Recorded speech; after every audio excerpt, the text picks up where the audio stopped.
Jesus didn't whisper about the rapture, he declared it with absolute clarity. His words were never meant to confuse, but to confront, to wake the soul from slumber. Yet over time, the most direct things he said about who's taken and who's left behind have been overlooked by the very people who claim to follow him. The church became fascinated with dates, charts, and signs, while the actual criteria Jesus gave, what he said matters most, was quietly ignored. It's not because his message was hidden, but because hearts became distracted, trading watchfulness for comfort and information for intimacy. When Jesus spoke about his return, he didn't give a theory, he gave instructions. He talked about doors that would close, grooms who would arrive unexpectedly, servants who would be found either faithful or careless. He warned that the division at the end wouldn't be drawn by knowledge, but by readiness. The rapture isn't a mystery to decode, it's a test of the heart. While modern believers analyze prophecy and end-time timelines, Jesus kept it simple. Be ready, live prepared, keep your lamp burning. The oil he mentioned wasn't a symbol of cleverness or knowledge.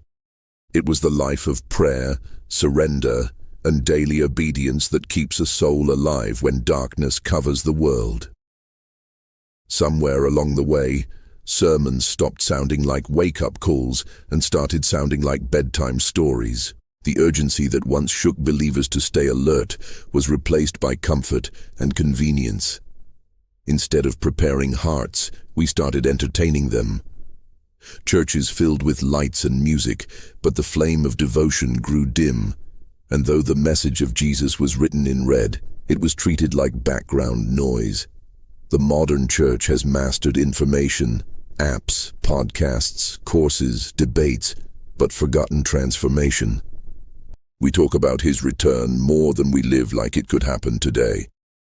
When Jesus told the story of the 10 virgins, he wasn't just giving a parable. He was revealing the reality of his coming. All 10 were waiting. All 10 believed. All 10 fell asleep. But only 5 were ready. The difference wasn't belief, it was preparation. Oil isn't something you borrow in the midnight hour. It's something you build over time in the secret place when no one's watching. It's your consistency in prayer, your forgiveness when offended, your purity when tempted, your devotion when tired. That's the oil heaven sees. When the midnight cry came, it didn't create the separation, it revealed what was already true. Some had oil, others didn't. That's what Jesus was teaching. The moment of return doesn't decide your readiness, your daily life does.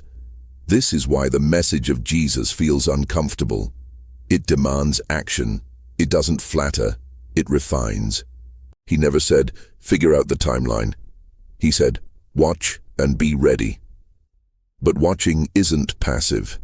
It's a lifestyle of discipline and alertness. The tragedy today is that we've made Christianity about knowledge and comfort, not vigilance. We've become experts in doctrine, but strangers to devotion. People can quote prophecy but rarely kneel in prayer.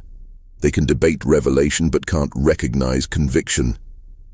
We're living in an age where believers know the most, but prepare the least. The warning of Jesus was not intellectual, it was spiritual. He wasn't looking for scholars, he was looking for servants who stay faithful when no one applauds. The test he spoke of is already happening. It's not in global chaos or breaking news, it's in everyday choices, whether you choose holiness when no one notices, whether you forgive without recognition, whether you still burn for him when the world grows cold. The rapture will not catch people off guard because God didn't warn them. It will catch them because they ignored the only warning that mattered. Right now, a quiet separation is already unfolding.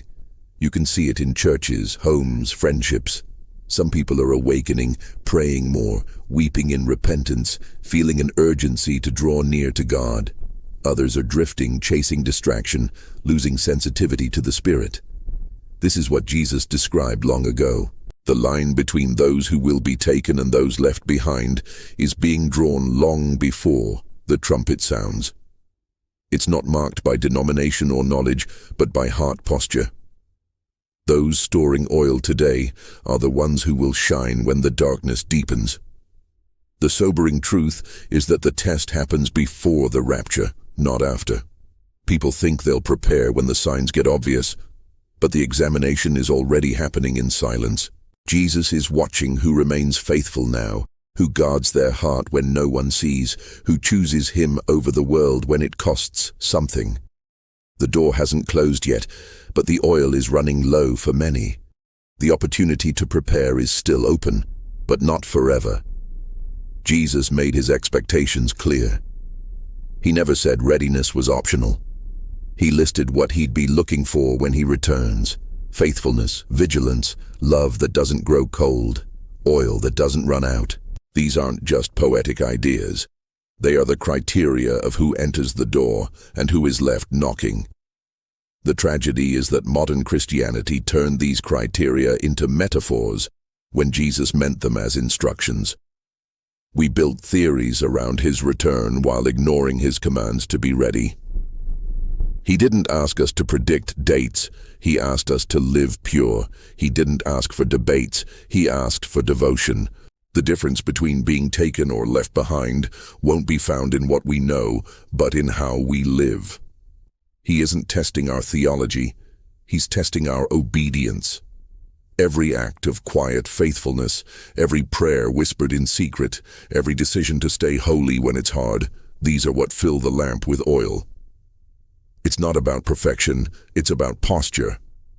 Jesus is looking for hearts that stay soft, humble, and burning with love. The Pharisees knew the scriptures perfectly, but missed the one standing before them. That same blindness can happen now. People can love prophecy and still miss the prophet.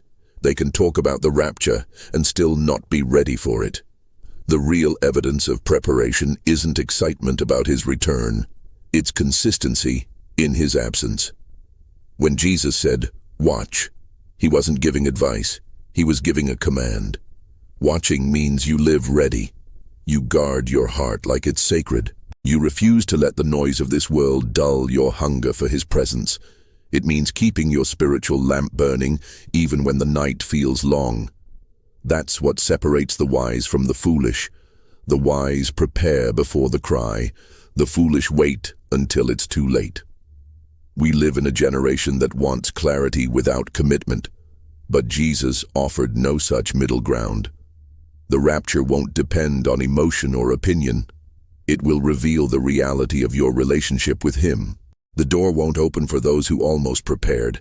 It opens for those who stayed ready when it wasn't popular or convenient. Every day is another chance to store oil, to seek him, to surrender, to keep your flame alive. Jesus didn't hide his words. We just stopped taking them seriously. The message is simple yet piercing. Readiness isn't proven in moments of crisis. It's formed in moments of consistency. The lost words of Jesus were never lost. They were simply ignored.